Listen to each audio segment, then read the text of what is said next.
So for everyone, we will be recording this session. If there is, for some reason, you don't want your face or name shown, please keep yourself and your camera on mute and turn off your camera. We are asking for folks to stay off of video for the first 30 minutes, 40 minutes. We are going to have a dialogue. This is not a didactic panel discussion. It is, going to be hopefully a good and robust conversation. First, I'd like to welcome you all for taking time out. I know we're all Zoomed out and meetinged out. And so I want to thank you all who've joined us for participating today. And I'd like to thank the staff at CEG and the team at CEG for making sure this all got pulled together. And certainly the panelists. I'm gonna go around and ask them to do a 1-minute introduction, which I said 1 minute for everyone. But I want to kind of start with how I got here and how and why I wanted to do this. Many of us are coming out of the HIV/AIDS space. We're now dealing with COVID.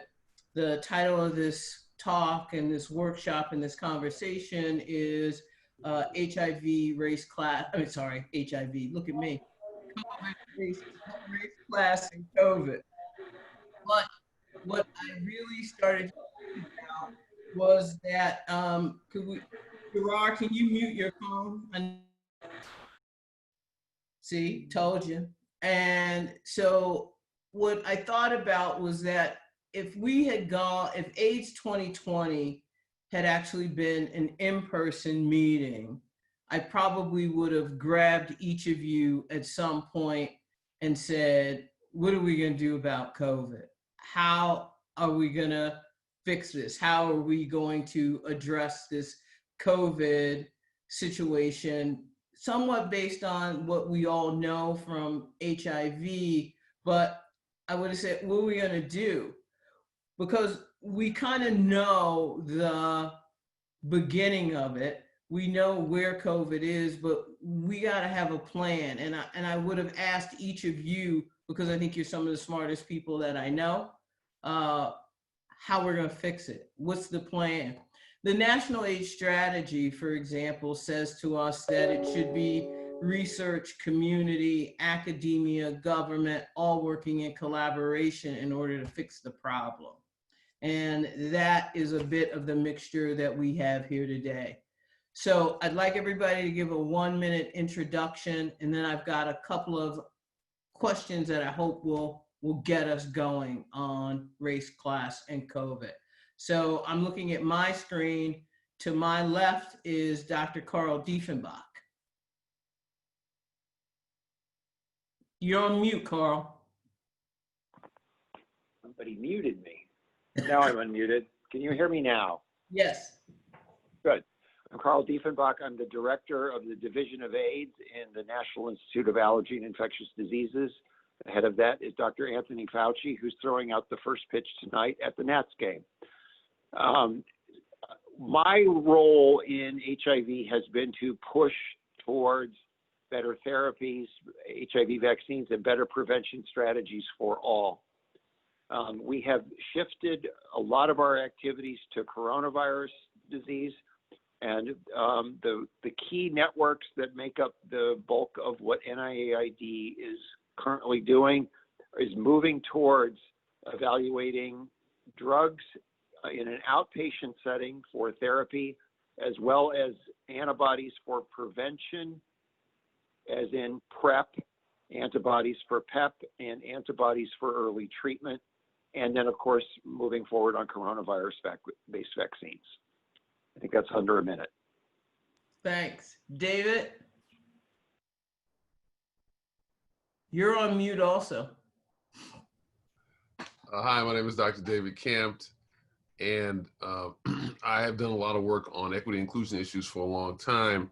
For the past several years, I've been focusing on something called the White Ally Toolkit, which is a project focused on helping white folks who think that racism is real be more effective in private conversations with white folks who don't think racism is real. Part of the reason why racism is stuck is because we don't like to do it collectively as society, and that there's disagreements about how to think about it, and the people on one side, the side that thinks racism is a factor, don't know how to talk to the other people. So I focused a lot on coaching thousands of allies to be better in those kind of conversations and to be more persuasive.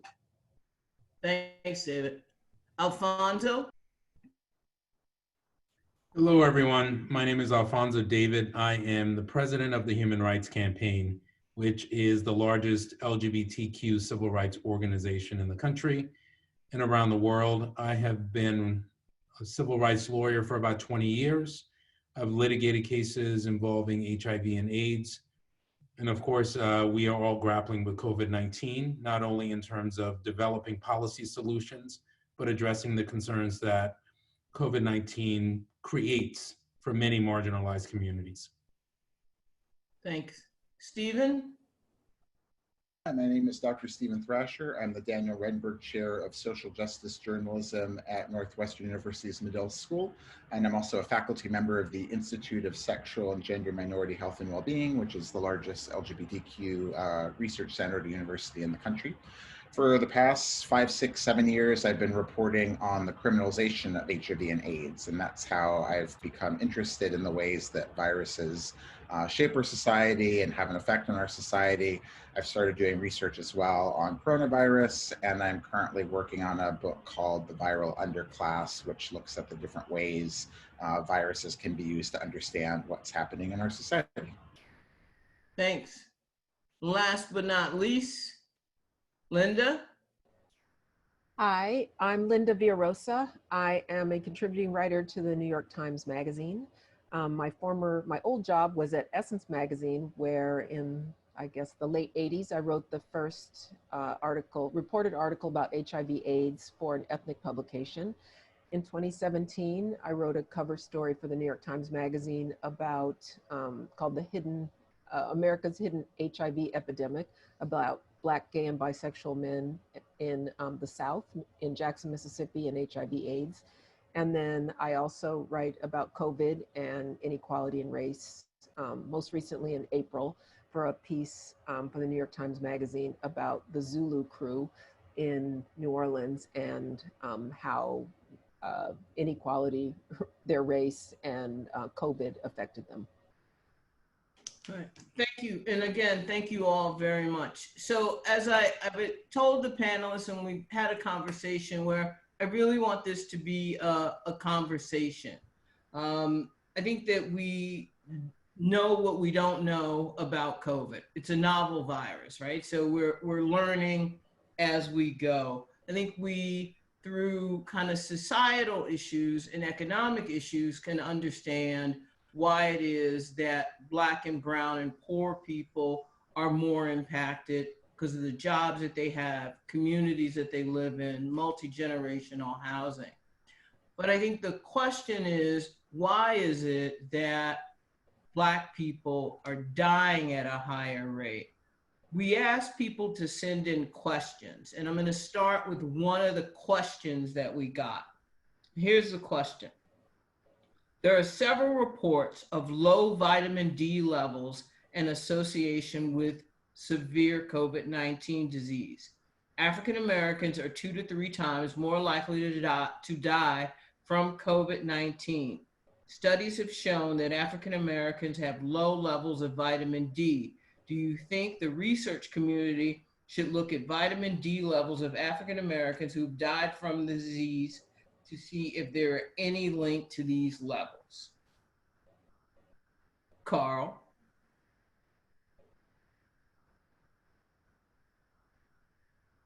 We can't hear you. Now can you hear me? Yeah. I keep double muting myself, so apologies. So I think the question of the role of vitamin D in health and protection or mitigation of coronavirus disease is a very important question. The specific question is asked, is it worth doing that specific experiment? Is probably no, because there's so many confounders that can cause somebody to die. So I would say the main issue is if is for people to, if they have a PCP, and you already know you have low vitamin D, is to go buy vitamin D and start taking it. I mean, it can't hurt you if you follow the guidelines, and it may help. So Carl, okay, if it's not looking at vitamin D, what is there a reason that Black and brown people die more or die at a higher rate? I think that those are all, that's an incredibly important question, and it could be part epidemiological. It could be, for each death, there may be a different reason. I don't think there needs to be one unifying factor for this train wreck. I think that we're a complex society.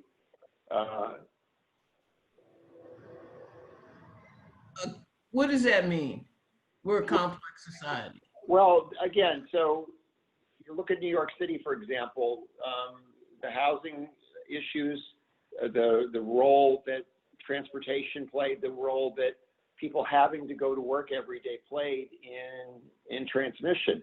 People needing to work in order to support their families, and rather than go to the hospital, continuing to work well past where you should have gone to the hospital is an example. And then people, when they get there, they're so sick, they either go immediately on a ventilator. I mean, there are plenty of these cases where people die within a day or so of getting to the hospital. And I think that that's what I mean by the complexities and the challenges of society that puts on people that feel the need to work in order to support their families and support themselves. So I know, Stephen, that you want to talk about capitalism as it relates to pandemics. Is this what you mean? The economics of Black people, or do you mean something else? Tell me what you mean. Yeah, there's a lot of factors, and I think of things that I've seen with HIV and AIDS, and also that I've started to be reading about coronavirus. So a lot of the statistics around African Americans by now are starting to become pretty well known. The rates of exposure are higher because people they don't have prophylaxis in the form of being able to work from home. There are more Black people in essential work that has to be done in person. Often the mode of transportation is mass transportation, and there are multi-generational families together. I've been also very interested because there's only data now coming out from my hometown. I lived in New York for most of my life, but I grew up in a small farming community called Oxnard, California, and I'm finally starting to see data out of there where there isn't that much public transportation. But there was a study of 215 migrant farm workers, and almost 200 of them had COVID. And that's because the people are living together, multi-generation families. Many are living in barracks. Many migrant workers are living in barracks. They're being transported to work sites in buses. There was a big report, I'm forgetting who it came out through, in the past couple of days, about how many of them have to provide their own masks and things of that nature. Their employers are not doing that, or they're even working as contractors, not as employees. So that's the way that capitalism has a big role. And when we look at how other wealthy countries and even less wealthy countries, Greece, a country where I do some of my research on HIV and on hepatitis, the state has taken a pretty strong hand in sending money to people, so that sending to as many people as possible to keep them home, and trying to make sure that people have the PPE that they need who are essential workers. And the US is either abandoned that, or it's incredibly chaotic. Another thing around capitalism that really concerns me is there's a phrase I hear often when I talk to AIDS activists that, science, vanquished HIV in lots of ways in '96. It made the medication available, but then capitalism failed. Like the people didn't get the drugs, and not enough people got the drugs. And so the drugs worked very effectively, not only for people living with HIV, but in terms of stopping onward transmission in their communities. But from 1996, it wasn't until 2002, 2003, that they started getting moved in large numbers across the African continent and other parts of the world. And then, of course, amongst African Americans here in the United States, they're still not effectively dispersed. As Linda's written very eloquently about in large parts of the country, the drugs didn't get to people, they still don't get to enough people. And so that's why I think that we have to be very cognizant of what the business impetus is in this pandemic. If a vaccine becomes available, and they're being tested all over the world, including in the global south, but if they become available and the global south doesn't get access to them, if poor people in this country don't get access to them, then all the inequities that we're seeing right now are just going to become further exacerbated. And that is going to lead to not only a loss of life, but a loss of quality of life for huge swaths of the population. So for me, I've always had a core belief, and that core belief is that when HIV got browner and blacker and more female, that all of a sudden we saw the white LGBT movement leave out of some advocacy, policy decision-making around HIV. And I think that had an impact on a lot of the things that you are mentioning here, particularly around access issues, policy issues, and on the capitalist side of the house. And I know, for example, Alphonso, HRC had been perceived as a white organization for a long time. But I think it has changed, particularly under your leadership, its mission and vision and commitment to social justice and equity in an LGBT framework.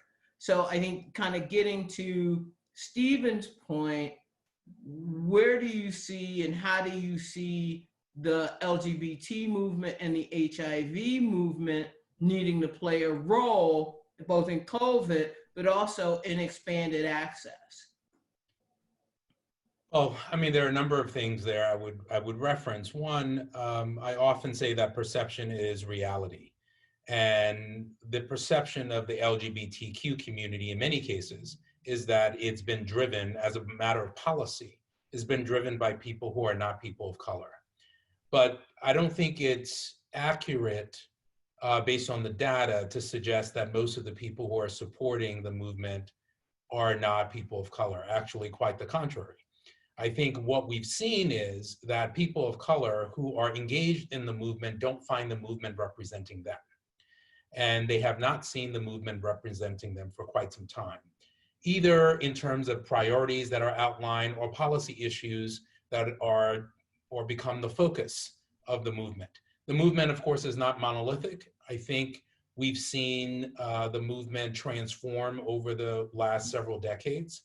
And it's not only the LGBTQ movement. You can talk about the racial justice movement or talk about the disability rights movement or the women's rights movement. I think as those movements mature, they become much more dynamic. Decades ago, we had one or two organizations that spoke for racial justice in many cases for Black people. That's no longer the case. And same for LGBTQ issues.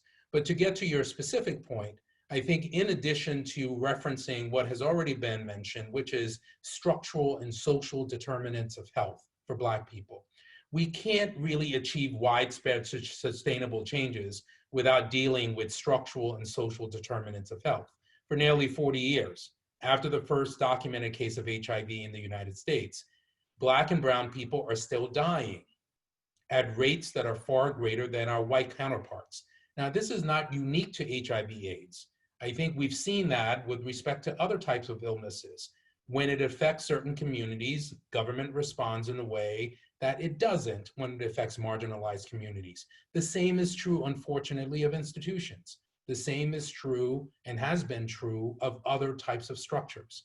So as we look to see how do we solve this issue of Black and brown people being disproportionately impacted by HIV, disproportionately being impacted by COVID-19, we have to look at structural determinants of health. People need access to competent care. People need affordable health care. People need opportunities for educational and economic development. People need access to safe and stable housing. People need access to employment opportunities. And if we lose perspective, if we stop focusing on those components, then we will find ourselves in the same position when we get faced with the next crisis, with the next epidemic, with the next pandemic, where Black and brown people will be unfortunately impacted yet again. So as we move forward and as we learn about our history, what I've tried to do at the Human Rights Campaign is make sure that the entire movement, at least those that are members of the organization, see that we cannot achieve equality unless we bring everyone along. We cannot think about liberation without making sure that everyone is a part of that process.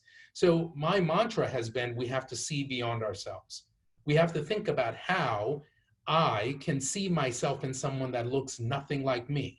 Now, as Black and brown people, we often have to do that because we are minorities. We walk into rooms where we have to really think about, how do I acclimate to this experience? That is not the case for those who are in the majority. And so the challenge is getting people to see beyond themselves and see the struggle that doesn't really directly affect them and how they can invest in making sure that struggle ends for people that are marginalized. So Linda, you know, I know that you're a writer and an author of books, but I always think of you as a health and social anthropologist, because I always think that you kind of dig down deep. And, you know, I'm working in rural America with primarily white folks with history who are impacted more by substance use disorder. But again, I think I see a lot of the same things, the same challenges, the same barriers: access to care, being able to, you know, multi-generational housing, poor housing conditions. You know, we wrote a grant recently, and I said to the person, well, we need to be able to give them, you know, deliver 5-gallon jugs of water. And they said, for what? And I said, so they can wash their hands, because a lot of places don't have running water. And I think it's about perception of where people are in this country with economics, really. What are you seeing as you travel around the globe, the world, the United States? Well, I think for any of these diseases and illnesses we've talked about, and you know, my specialty is race and health. So I am very focused on what has happened to Black people and our health. But what has happened to Black people, the reason we have high rates of COVID, the reason we have death rates and exposure, and same with HIV/AIDS, is because of being treated badly. And so it's because of racism in public health. And there used to be the idea that something about being Black caused these health problems that we're talking about, whether they're the underlying health problems that lead to COVID or whether it's HIV or whatever. And it used to be, oh, something is about Black bodies. It's about genetics, or it's about our culture. But what it is it's not something about, it's not race, it's racism. So racism is just being treated differently, meaning worse, because of our skin color. We are treating poor white people worse.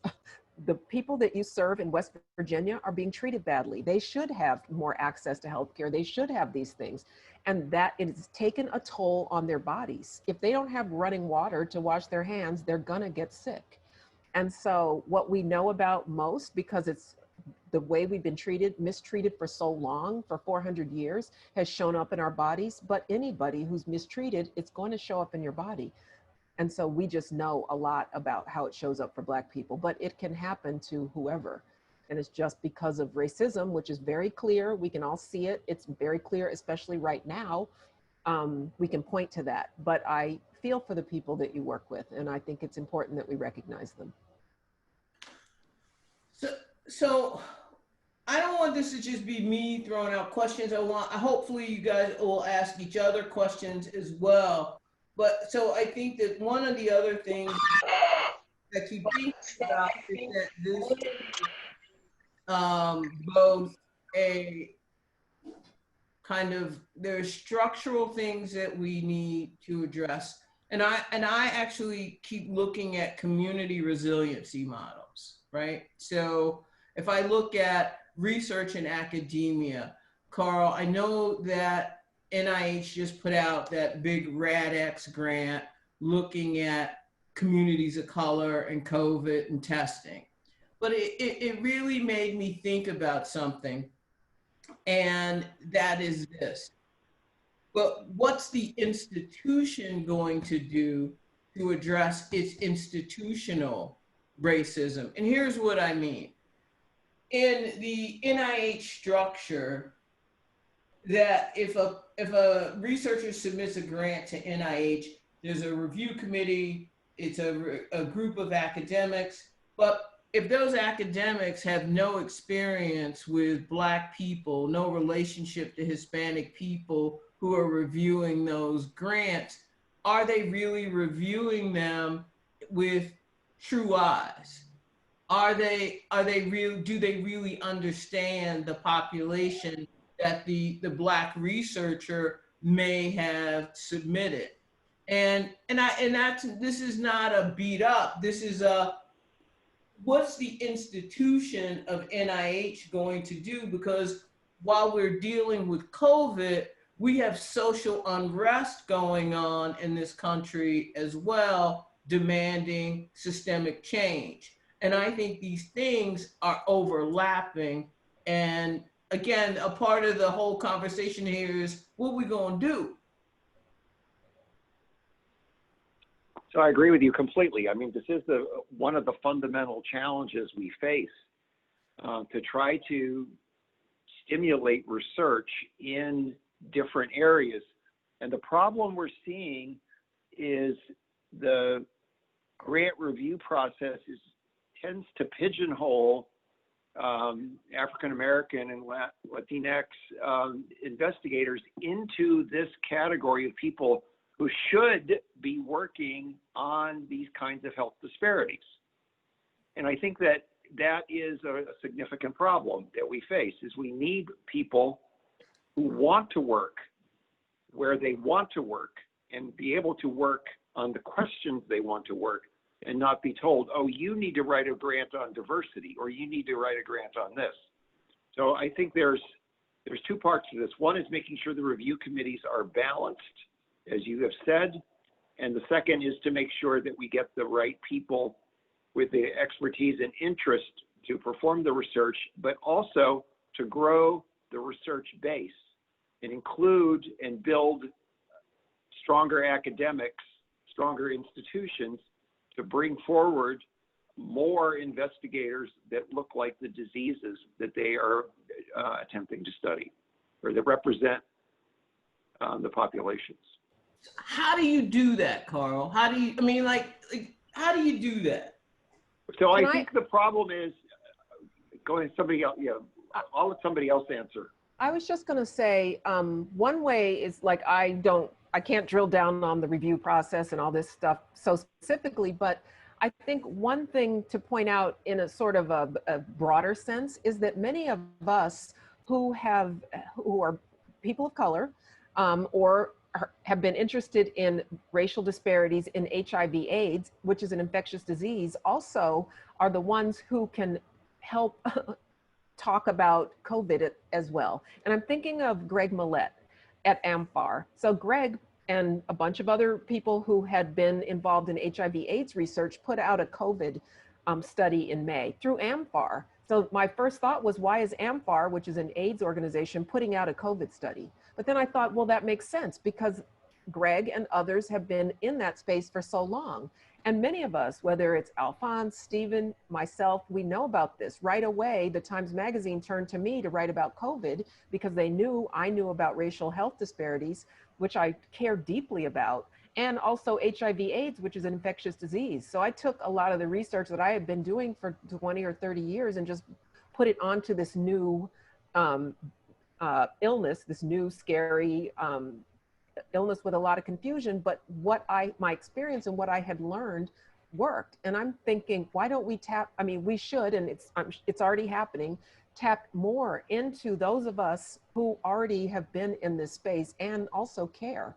And it's not, it's just lifting us up. A lot of people haven't gotten the attention that they've deserved. And now's the time to say it. And I was thinking of Helene Gale, who had been at Carl at your place a few decades ago, but she was just on TV talking about COVID because she was talking about economic disparities that in Chicago that are making COVID so horrible for Black communities. And I thought, oh, this is an HIV/AIDS researcher and government agency person who is now talking about COVID. And so that is what we have to do, lean into what we know and and the experience we bring to the table.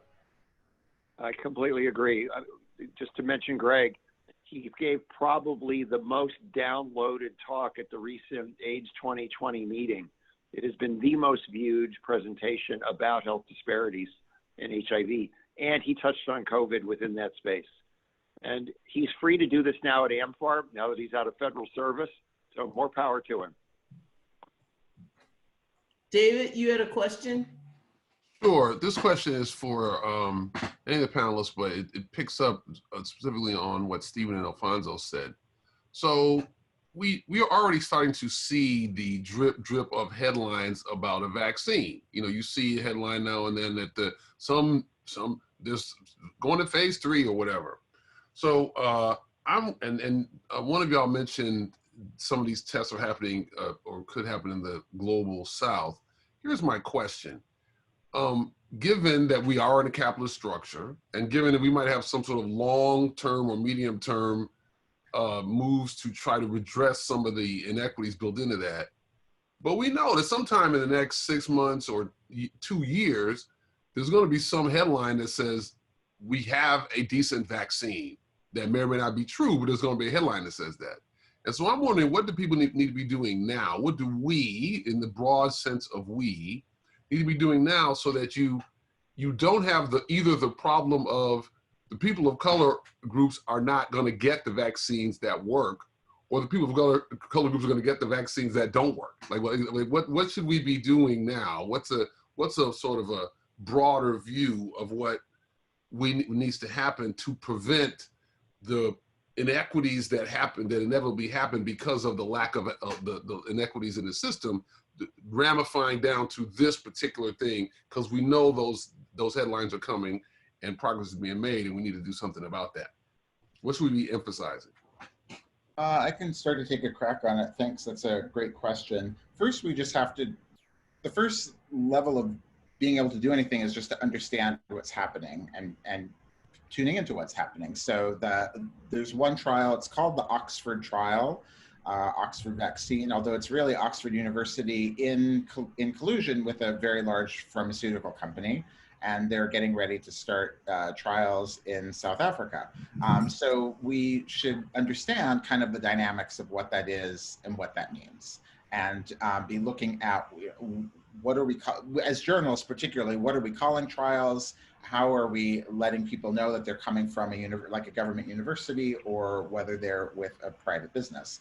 And then we should look at the past and look at the organizing that's happened through ACT UP, through the past to the present, around companies like Gilead, who are also working on vaccines, who have extraordinarily grotesque economic structures of how they get their drugs out. And Congresswoman Alexandria Ocasio-Cortez and others have already been taking the federal government to task for not already taking back the patents that they should have gotten back for the money that they've put into trials for medication around HIV. I think that we should organize and let people know that a lot of this research is happening through the federal government. The companies couldn't do it if they weren't getting lots of money from the federal government. And so we should demand as a society that there is going to be a vaccination for everybody. We should look at the history of other countries. Brazil has a Brazil, which has one of the worst COVID outbreaks, almost on par with the United States, has a very different HIV/AIDS history where they did break the patent and get drugs to people when they needed to in the past with HIV medication. And I think that we should also really look at why it was people first came out of their house, which was to organize and protest around anti-Blackness and police violence, but it has a particular connection to this disease. George Floyd had the coronavirus. It's not what killed him, but when the autopsy was performed, he had the coronavirus in him. Breonna Taylor was killed by police in Louisville, but she was also an EMT who was helping people with coronavirus. And so I think that was a moment where we really started looking at the grotesque ways that we spend money as a society on the military and police. And when you look at cities like St. Paul, where the George Floyd protests started, and then of course they expanded across the country and around the world.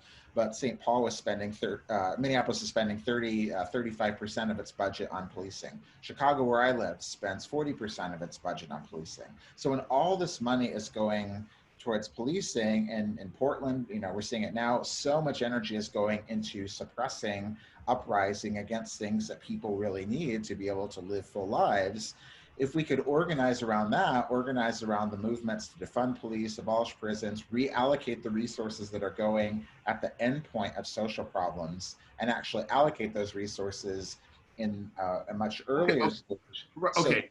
I mean, you're outlining the interconnectedness of all sorts of problems. I get that, but what I'm saying is that I think those are important long-run goals.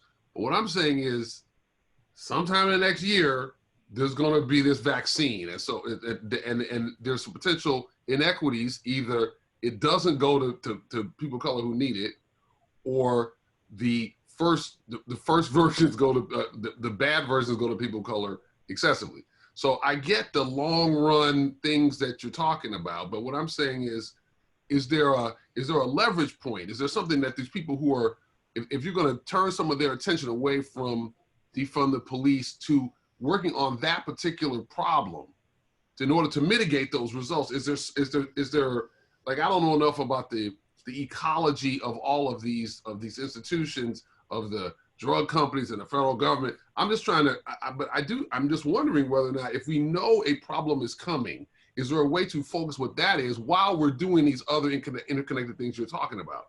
Is there a leverage point, either from an advocacy standpoint, either by policymakers, or from an industry standpoint, or is that we can focus on to prevent a problem that it seems like is likely to recur, because these problems recur in these kind of situations?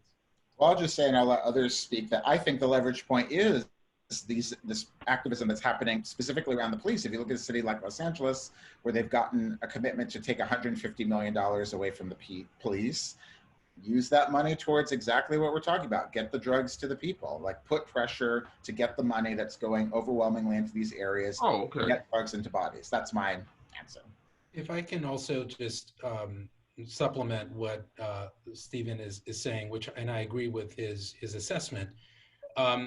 There are two things I would suggest, and we're not doing enough on either. One is demanding a level of transparency that currently doesn't exist. And the second is demanding data. We don't really know the full scope of the problem.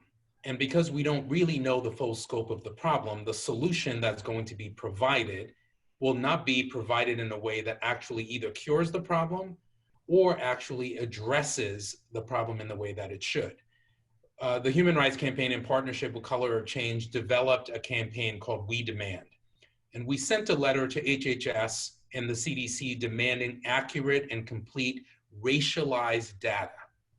We don't have that. We don't have accurate and complete racialized data that tells us about the targeted funding allocations, that tells us about an increase in testing and social support. It doesn't give us the information that we need in order to prepare. And at this point, we have something like 20,000 signatures or so. But the federal government, as we all know, and I don't want to get overly political at this point, but has not been responsive to the coronavirus, certainly has not been responsive to the needs of Black and Brown communities in a way that I think they need to be. And we as a community, the collective community, need to be even more mobilized collectively to push back and ask for transparency and ask for the data. Because the numbers that we see reported, 130,000 people, I think we say at this point, have died from COVID-19. I think 4 million or so, I saw today, are affected with COVID-19. Where's those numbers coming from? Why is the federal government not taking much more of an active role in making sure that we have accurate numbers and racialized data? That's what we need in order to really understand the full scope of the problem, to be prepared for a potential vaccine and how it should be distributed. Okay, so Alphonso, Hey. you and Color of Change did a sign-on letter, but I want to dive a little bit deeper. What else can we do? Because I think that I agree with you that I think that that's one of the bigger challenges is, it's like old research story, bad data in, bad data out. If you're not in those data sets, well, you don't have a problem. But Carl, I'm gonna kind of put you not on you're off work right now because you're at home, and I know you're on lunch break. But I want you. How do we push the hand or push, particularly in this administration, to get those data and to get those data collected, because I think that's the question. And then I worry that it's not a federal, I hear you going to CDC, but I think that where we are right now is that unfortunately it's a state by state question, not a federal question. Unfortunately, you are correct about that. Many states have done a very good job of collecting their data and dividing it up by race, ethnicity. The federal government has not. CDC did not require states to do that. And back in March, we asked for a breakdown. They said they didn't have it. And I actually was shocked because I was getting data out of South Africa that was, of course, by race, ethnicity. So there's that. NIH is launching, in addition to the RADx program, a significant program on community engagement that I think needs some additional attention. It was rolled out yesterday. The heads of the institutes, the National Institute of Minority Health and the Heart, Lung, and Blood Institute are leading this. They're working hand in glove with the AIDS activist community. I think that AIDS really is at the core of this. We know how to do activism. We know how to get social change. We know how to push on the pain points to get things done. We need to continue to bring a new group of community people in to help push for this kind of change. And this is an area that we really want to make this an effort. I think the problem is right now we are dealing with it on a state-by-state basis. I'll give you an example. The state of Florida changed the guidelines for what it required to go to a level 3 level of danger from 5,000 cases to 9,000 cases. And suddenly all of their problem counties disappeared.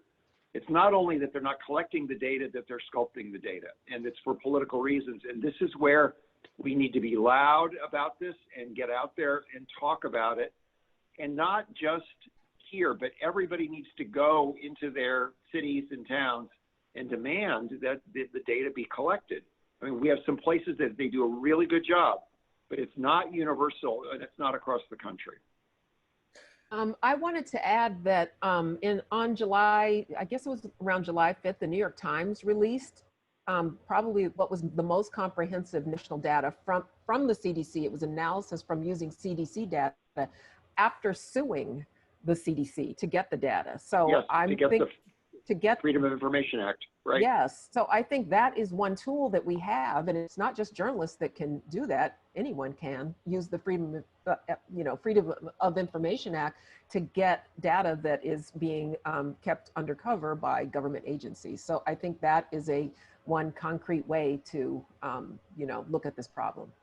So that's one thing that we can do. So and we're going to open up because I just realized that we've been talking for 45 minutes. That time flew by, honestly. But I think, so for everyone on the call, that's one thing that we can do. Number one is support HRC and Color of Change in their sign-on, but start to strategically work state by state to demand these data sets. I think, and also from what I'm hearing with Carl, is also to make sure we're keeping our eye on how those data are being collected, and if they move the needle in the middle of the game, if they loosie the data. Well, the federal government just did that. They stopped letting the CDC collect the data, and now it's being collected centrally. Who trusts the data now?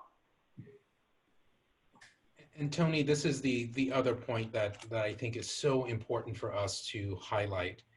The federal government has a responsibility here, and they're failing in their responsibility. I understand that we're getting data from the states, but in so doing, we are acquiescing or allowing the federal government to ignore their responsibility for a national pandemic.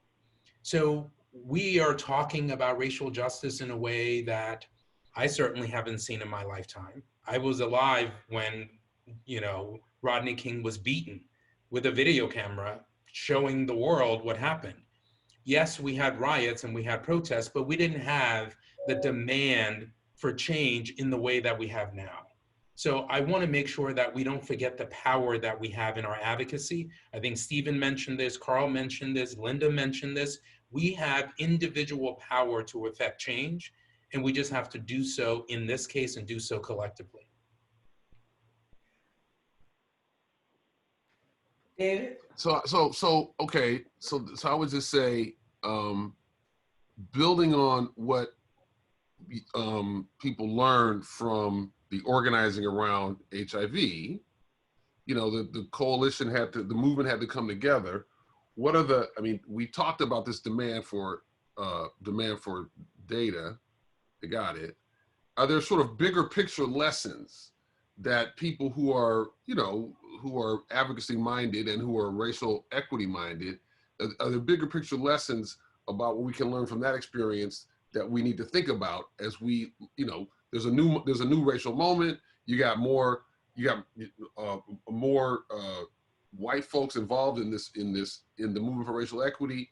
What are the lessons for us to learn, either from successes or mistakes, as we try to leverage the fact that there's COVID affects everybody and also affects people of color more specifically? So in this what are the lessons we need to take away from that?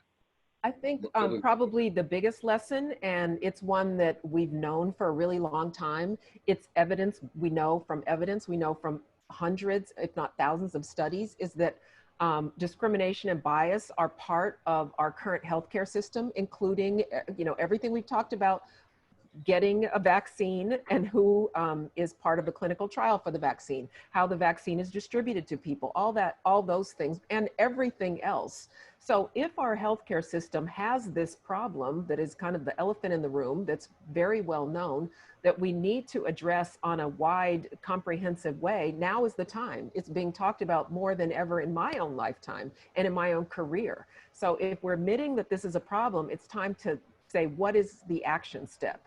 What I've been seeing, and others have been, forcing doctors and other healthcare providers to go through anti-bias or anti-racism training. So that is not a full-throated solution, but it is one. All healthcare providers in the state of California who work with pregnant women or deliver babies must go through anti-bias training starting next year.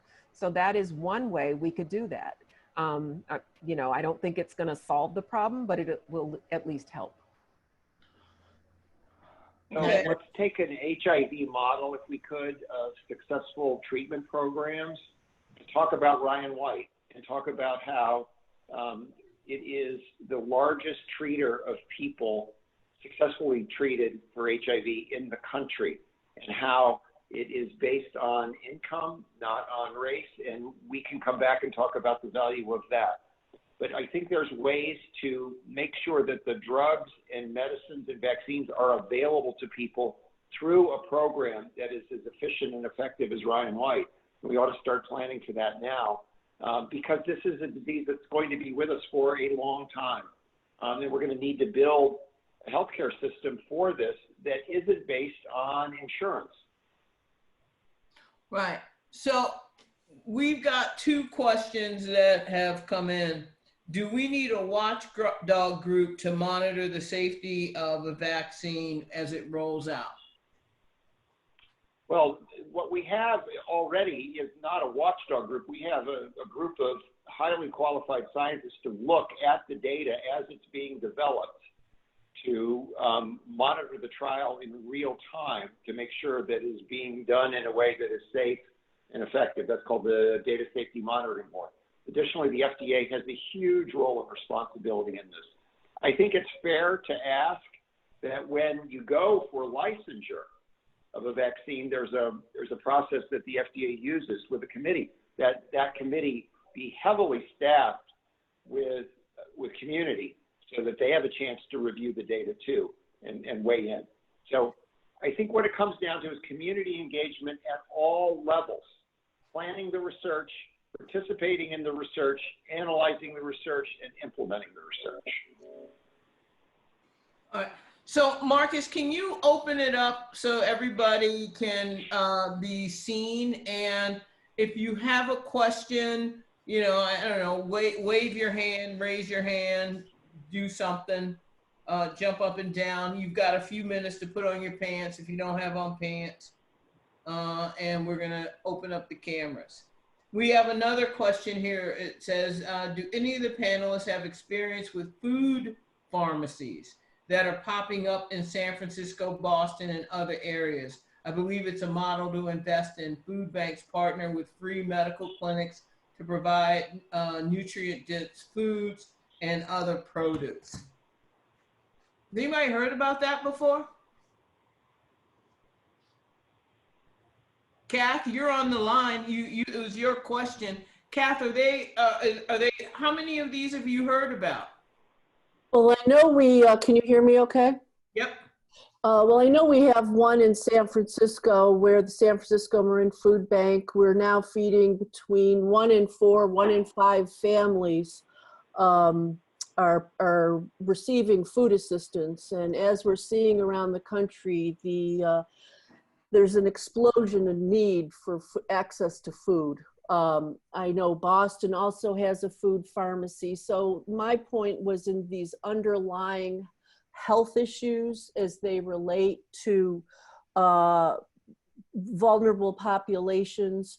So if you work with doctors in these food pharmacies and partnerships with food banks where physicians give participants a prescription for fresh foods, and they can go to a clinic, and then next door they can take their prescription and get fresh food and highly dense produce. It was originated out of Boston, I believe, Boston Medical School. But I know the physician here in San Francisco who's running this model, and if anyone would like to talk with her, I can make that happen. But I'm you know, tomorrow we're going here in Marin County, which you would think is a very affluent county, but we are now feeding 1 in 3 families in certain communities here in Marin County. So we are in an epidemic of people having access right now to food. And so I guess my last point would be, I think it's so important that we talk about access to food and food justice as we're talking about medicine and COVID, because you got to feed people first. Thank you. Thanks, Kath. And so one of the other projects that CEG is working on now with True Evolution in the Inland Empire is that we're developing what's called a Rural Health Service Providers Network. And these are organizations that work on food, work on family, work on HIV, substance use disorder, and have needs in response to COVID because there has been an expansion of what services they needed to deliver, but they weren't able to access funds through the Provider Relief Fund. So they're now having to kind of go to community foundations 4 and 5 times over because of the expanded need. And so I think that that's one of the other things is that, what are we going to do about the actual funding structure? I know that there are some challenges with the relationships that we have with pharmaceutical companies, but if we look at HIV prevention, for example, I think that it was, the funders concerned about AIDS did a presentation where it is actually pharma who is now paying for more HIV prevention services in the United States than the federal government. Do I have that right, Carl, or do you think I'm wrong on that? I think given the role of insurance and co-pays and things like that, it could be true. I don't know for a fact. I was at the FCAA presentation about that, and I was shocked. The CDC has a foundation, and pharma is the biggest contributor to it. I read it differently. I see that as a payoff that they are doing to avoid being taxed at a higher rate, because the government should be doing this. And one of the ways that they curry favor and keeping their taxes low is by giving donations of this kind to a foundation like this. I find it very strange that the government has a nonprofit that it's accepting money from. In regards to what the last person was saying, I think it is really important to think about these problems in a way that doesn't just reduce people to a virus that they're living with, that does see that they have need for housing and for food. And the Ryan White Care Act, for the good that it's done, can only get to people and only be best utilized by people who have consistent housing. And we're heading into an enormous housing crisis. If people continue to be out of work by the tens of millions and there isn't more relief from the government and they wind up homeless, that is going to make all the things that we all care about even much worse for them. And so that housing, food, all of these things, substance abuse, these are all really important. We can't just look at people who are at risk for COVID-19 and think, how do we just keep that one virus out of them and ignore all the other issues in their lives that are the reason why they're at risk for all kinds of health disparities. I agree with you, and I've been doing a lot of research, Toni, you know this, about community health workers. And many community health worker programs around the country look at sort of the so-called social determinants of health that include food and housing and safety in the context of medical care. So I was looking at an asthma program where they really, community health workers really help people in a myriad of ways, not just controlling their children's asthma, as well as heart disease program in Oklahoma, where it's very much about helping people get through their day-to-day living in order to be able to control their blood pressure, and so they can get food, so they can get medical supplies, so they can get a ride to their doctor's appointments. And I think that is a low-cost way to emphasize the positive aspects of our healthcare system.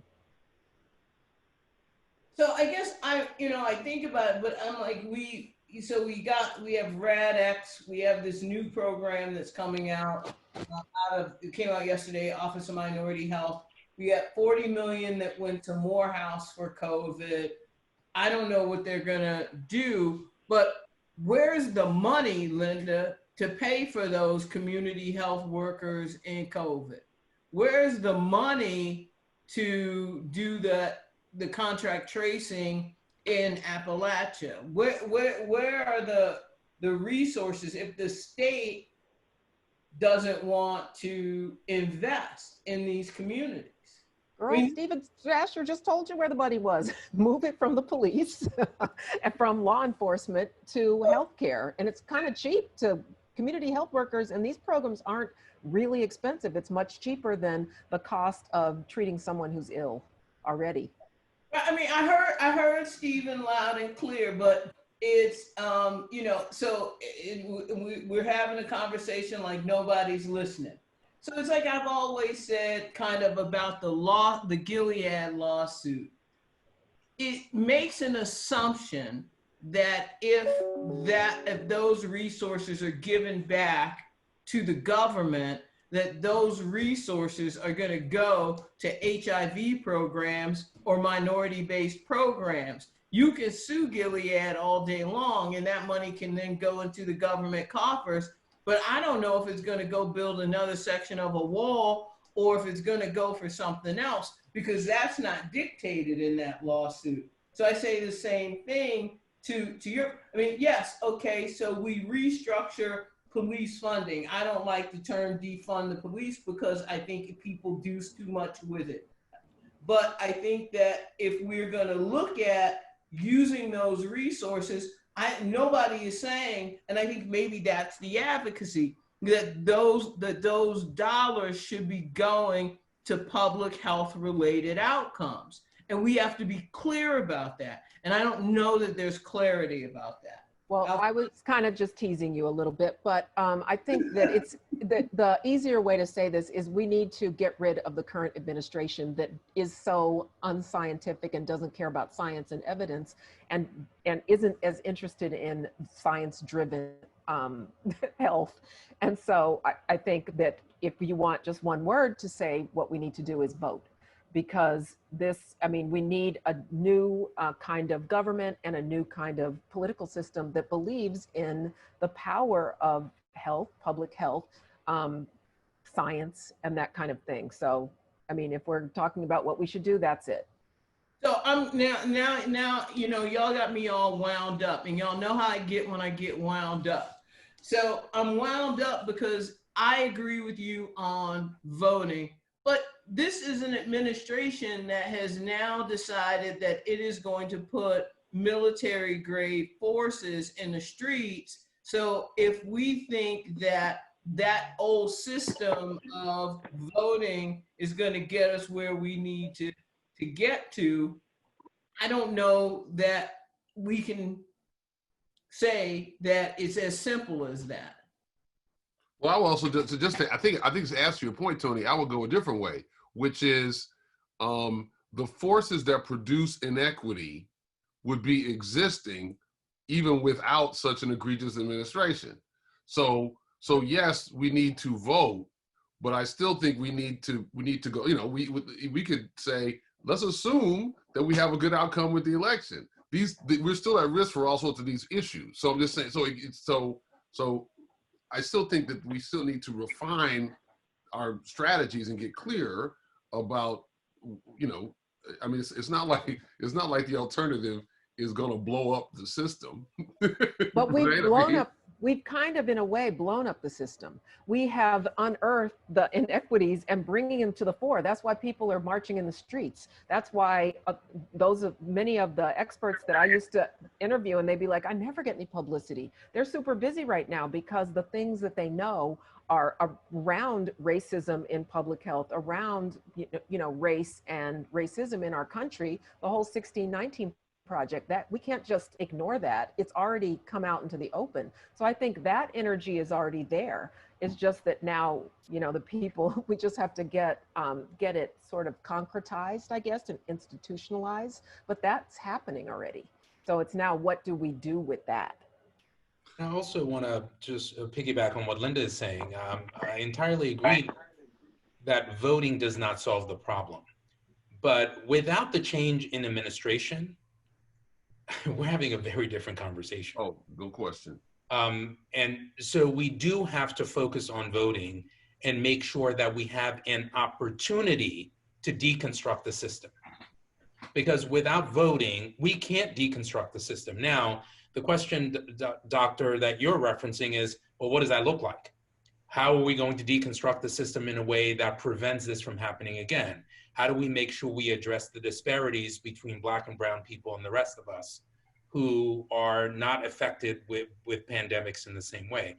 There are a lot of different models that are being talked about, a lot of policy solutions. Medicaid for all, for example, is something that people are talking about that could potentially provide some relief. I'm not subscribing to any one solution that solves the problem, but I do feel very strongly that we need to be more invested in this election than any other election in our lifetimes, because we are living in a regressive time in a way where Black and brown people are being so disproportionately impacted that we cannot afford to live through another 4 years. And the solutions are many, and I think we can talk about what those are, but voting is so critically important that we have to engage. Well, I want to follow up with someone you said that relates to that. As it was mentioned, as I mentioned, I do a lot of work on trying to help white folks have better conversation about these issues. And what you said something that I'm intrigued to, that I want people to hear. I want to learn more about it, and that others might benefit too. You talked about the need for people, who are not impacted by these issues to see themselves in other people, to see their fates as aligned with other people. So I'd be interested in hearing your sense of best practices around that. I mean, I work on that issue, but I'm always open to learning things I might not be doing or need to know about. So what have you learned about that would be useful for us to hear about? I think it all starts with the uncomfortable conversation and making sure that we are comfortable in having the uncomfortable conversation. I gave a speech last year, and the theme of the speech was see beyond yourselves. All of us on this screen, can we see ourselves in a Black transgender woman who's afraid of leaving her home because she might get killed? We had more than 180 transgender people killed in this country since 2013. This year alone, more than 20. That is a crisis by any objective standard. But so few people can see themselves in a Black transgender woman. And if we are just focused on the policy issues that affect us directly, we won't ever get to equality. We won't ever get to liberation. So I've been having those difficult conversations, and I know many people are doing that. I've spoken to a few in their families about racial justice, and the answers they're getting are not comfortable answers. But we need to start having those conversations in order for us to get to the next threshold, the next mountain, whatever you want to frame. And I'm doing that across the board. I'm doing that with members of my board. I'm doing that with membership. I'm doing that with third parties about how we can see beyond ourselves, because I think that is the key, from my perspective, in how we achieve equality.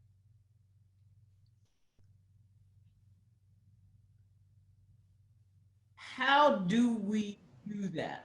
How do we do that, Alphonso? We do that by investing in things that don't directly affect us. Now, and you can talk to the folks that are running the racial justice organizations, and they're receiving a lot of support now, right? Businesses and non-people of color are supporting racial justice organizations. Some are saying, well, is it out of guilt? Some are saying, well, is it because now you actually see the problem? Or are you trying to do something and this is the something to do?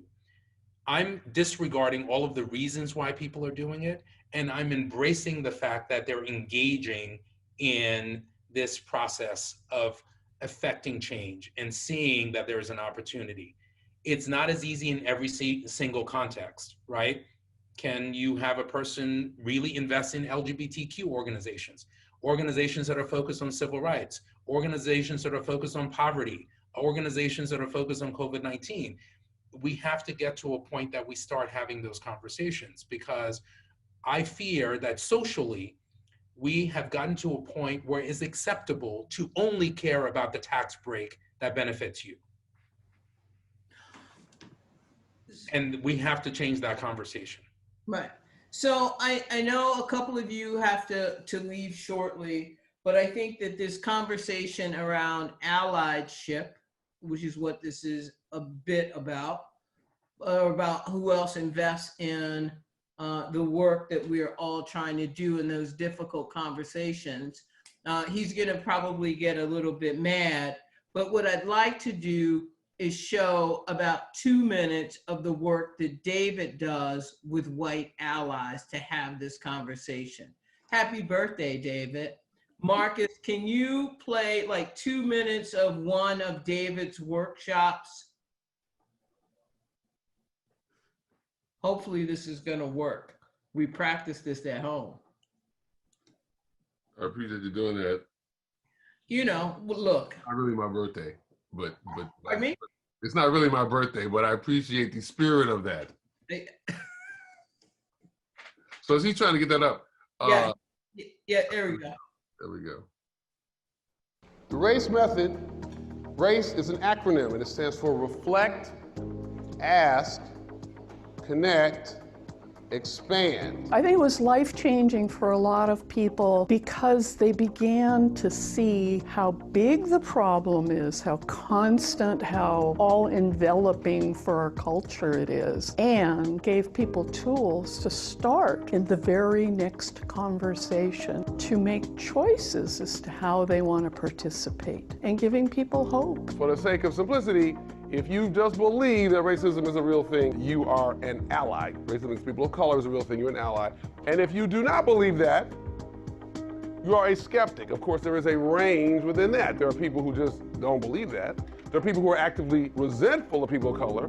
The alt-right is in this group. They're at an extreme, but there's a range there. I loved it. This was new material for me. Very lighthearted and yet really great at teaching us all to be allies. Here's one thing to remember. Racism is a very serious topic, and it's okay to have fun while we're learning to deal with it. Can you tell me a story about that? A brief one?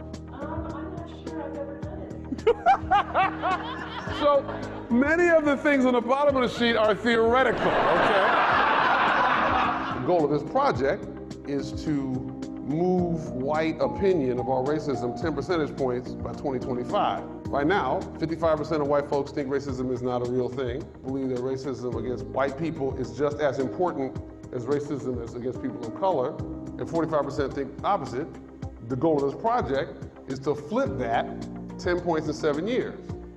And one of the things we're trying to do is to encourage and empower y'all and equip y'all to have more effective conversations with those people I mentioned. Often, people like y'all either combat them and call them names and try to make them feel bad, or you just avoid the conversation altogether. The goal is to get you to not avoid, not confront, but engage in a way that's more effective.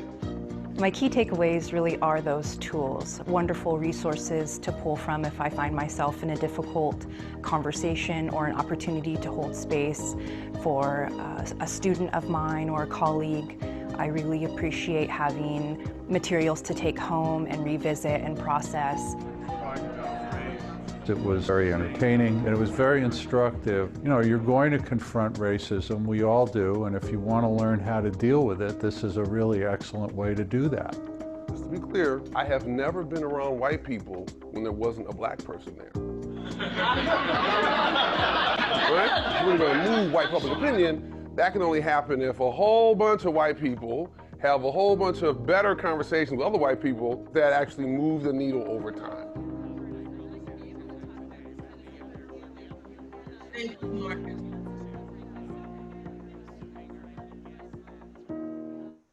So I wanted to share that because in part because I wanted to highlight David and I love him, but also because I think that is the other part of the conversation that white people have to have. You know, there's work that white people have to do that doesn't have anything to do with us. I mean, it has everything to do with us, but it's their work, not our work. But I would add, thank you, David, for that work. And that is what I was talking about, you know, to say that in the healthcare system, this needs to be widespread and comprehensive. But I think all of us, even those of us who are people of color, need to understand that we have been raised. We have grown up, and our parents came from the same system with its institutional racism, and all of us need to think about, not just white people, but others of us as well. Oh yeah, that's true. Ibram Kendi says that the heart of racism is denial, and the heart of anti-racism is confession.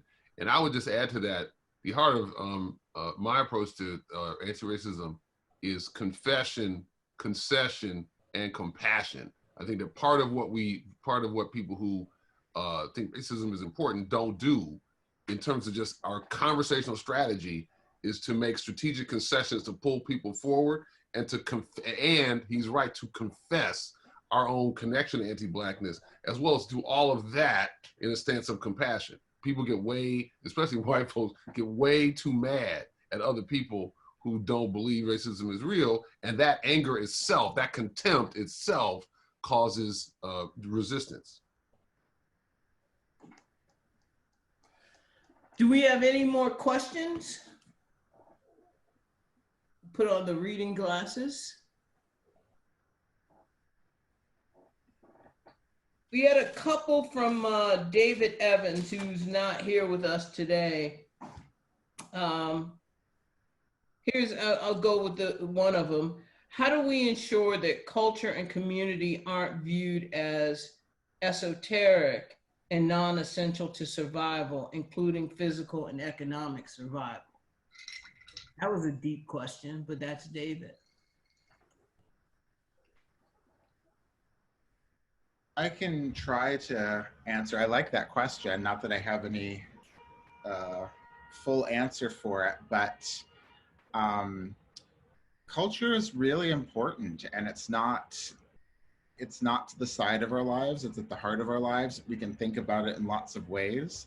Often culture is a leading indicator of social force. Often government and business or kind of traditional modes of business are lagging behind. When you look at gay rights, you certainly see representation on television and culture long before you have formal legal victories and court victories. And I think that's, and so how people are thinking about and demanding justice in the culture through traditional culture makers, but they've largely been sidelined because of in many ways, by the current pandemic and the ways that people are making culture. The acts of Bree Newsom taking down the Confederate flag and how that was a precursor to the ways that the Confederate flags would come down years later, more formally.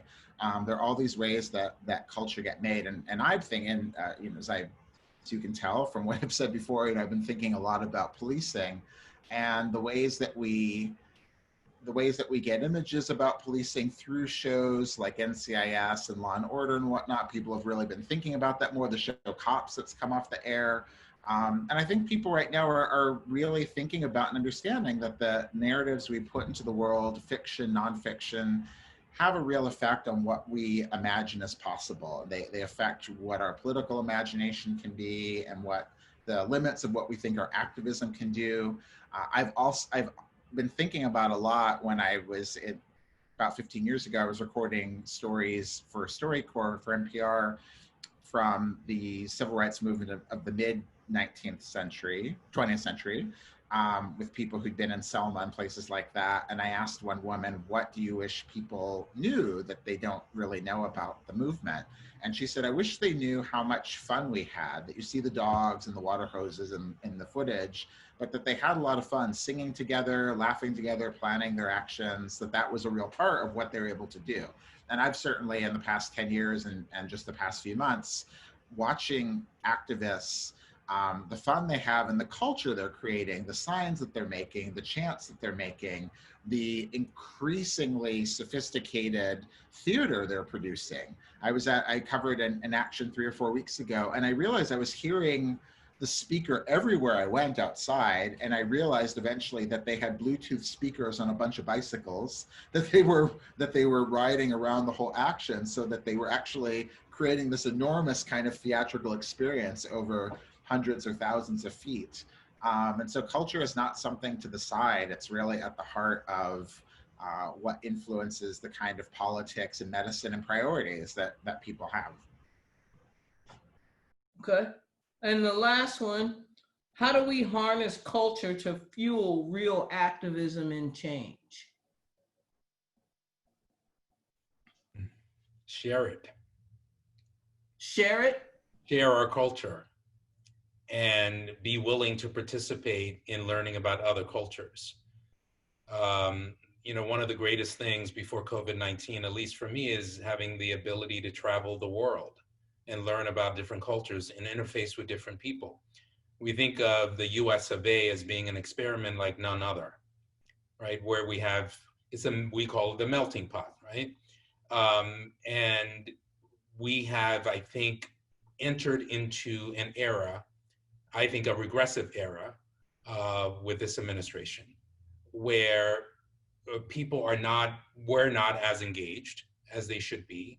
And the value of learning about other cultures and engaging in other cultures was flipped on its head, where it was more about a divisive community than a community that was inclusive. So as we move forward, one of my hopes is that people, I know young people certainly, and it is not a monolithic community, but young people are more inclined to embrace difference, or more inclined to be interested in different types of culture. And I'm hoping that we see more of that moving forward.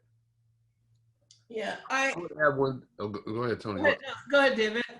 I would add one thing on that is probably not the kind of provocative thing that needs to come at the end of a conversation, but I'm gonna say it anyway, which is I think that there's an important political and economic, a political and cultural project that we need to embrace, and that is we have had 50 years of the conservative movement being tied to a kind of a denial about racism. And I think if we're going to really move forward to the society we want, we need to figure out a collective project to allow for essentially an anti-racist conservatism, which is hard to even imagine, right? But because what we're doing now is we're defining for a whole bunch of people who are highly identified with kind of conservative, like white conservative thinking. We're saying that no, like we're gonna take your monuments down because they represent racism. We're gonna take your symbols down, and we're gonna push for you to be anti-racist. And we tie that because it's progressives doing it. We're basically saying you can't be conservative as you do that.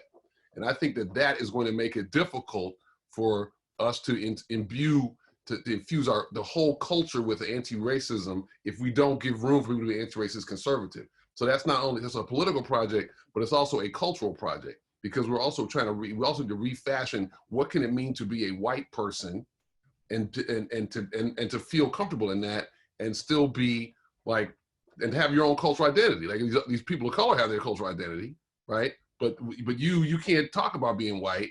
But we need to refashion and form a white anti-racist identity as well as a white conservative identity, and that's a project that the progressive people probably need to involve themselves in for that to really work, because people are uncomfortable talking about race anyway. So I'm just saying that that's what is going to be difficult is if being anti-racist has to be progressive, then it's going to be difficult for that to grow like it needs to grow. So, David, I could not agree with you more. What's that? I could not agree with you more. I think if we don't build bridges and we don't think about how we can speak to each other with different ideologies, it'll be so much more difficult for us to get to that place of equality. But I also think the idea of being conservative has been redefined in a way that in some cases, many people don't even recognize it. So it's like the ultra right, the left, the ultra left. Like we are now redefining ideology in a way, and we're losing ourselves in the process. But I completely agree with what you just said. Well, I appreciate that, because I say that and people start talking about, where's a handkerchief on your head, brother? So I appreciate you giving me a little co-signature on that. Thank you. Well, I wrote a piece for our newsletter last week, and Carl and Linda both had to jump off, and we're going to end shortly. but for our newsletter about America as the great experiment. And you know, the reality of us not kind of leaning on and leaning into science at this point in time is problematic, because it is, you know, yes, we've got COVID, we've got systemic racism, we have a lot of things, but I think it's important that we always remember that America is one big experiment. And it's not that you throw out all of the data that you've collected, it's that you readjust, you recalibrate. And I think that we are in a huge moment of recalibration and looking at and redefining our research questions as we go forward as a nation. I want to thank you all. I think what I heard is we need to really organize, and now that Carl's gone, I'll say it, not just because he's gone, but I think we need to do apply more pressure to CDC, to NIH regarding who's reviewing research applications and where those researchers are going for applied research. I think that we heard that we need to be more strategically engaged in voting, not just as a vote, but also what I heard was being able to do work around polling at polling stations, at polling locations, doing observation and ensuring a free and fair election as best we can. The other piece that I heard is that we really need to engage more with other communities to ensure they are hearing our lessons and we are hearing theirs as we march forward. But that we are in this together, and that we only get out of this together. I mean, I'd like to take the last few minutes and have each of the panelists give a closeout, and we can let folks go off and do whatever people do at 4:30 in the afternoon. David, you want to go first because you're on my screen first? Sure. I would just say that, so thank you so much for being on the panel. And I would just say that I want to co-sign Alphonso's thing about the need for us to really have as a cultural project, us to figure out what do we have to do so that there's less otherizing in our culture. And we know that there's some parts of our culture who have been trained for a long time to look at people as other and look at those problems as those other people's problems. If not, they are the problem themselves. And so my sense of coaching thousands of progressive white folk is that part of the limitation to spread the need for less otherizing is that we do the otherizing as we try to do that. And so part of what we have to figure out as progressive people is how to make sure that as we're trying to spread the message of compassion, that we are bringing compassion to the people we're trying to persuade. That, to me, that's the fact that we don't do that is a bigger reason why the movement is limited. So the good news is on this issue is that there is a way in which we're all included. We're all in it together. And I would just hope we can bring that spirit of compassion as we try to persuade people to see things differently. Stephen, you're next on my screen. Thank you so much for having me, Toni. Thank you, Alphonso, David, and the rest of the panelists and everyone who tuned in. It's been great to be part of this discussion, and I really appreciate your work. Toni, I'm hoping that I will get to come and spend some time observing your work sometime if COVID lets me in the near future.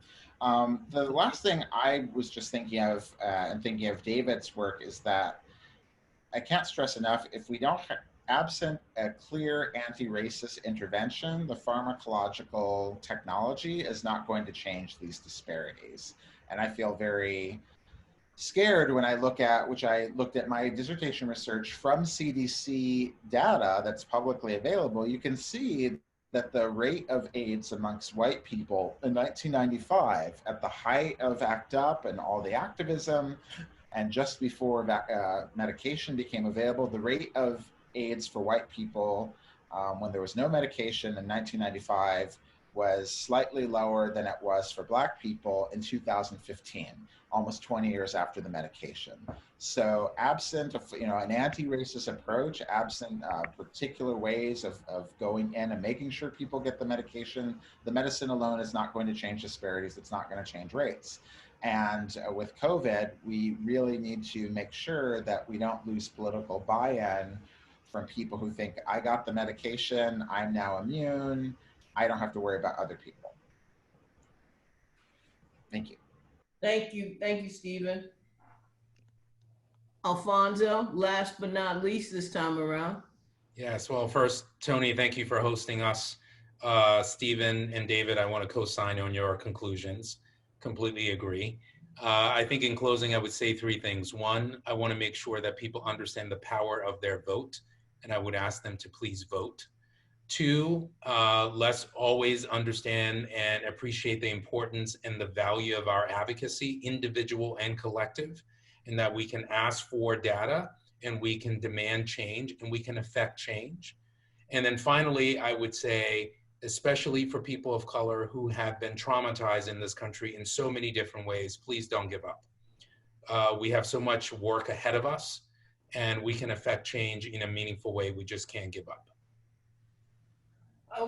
I want to thank all of you for taking time out of what I know are very, very busy schedules.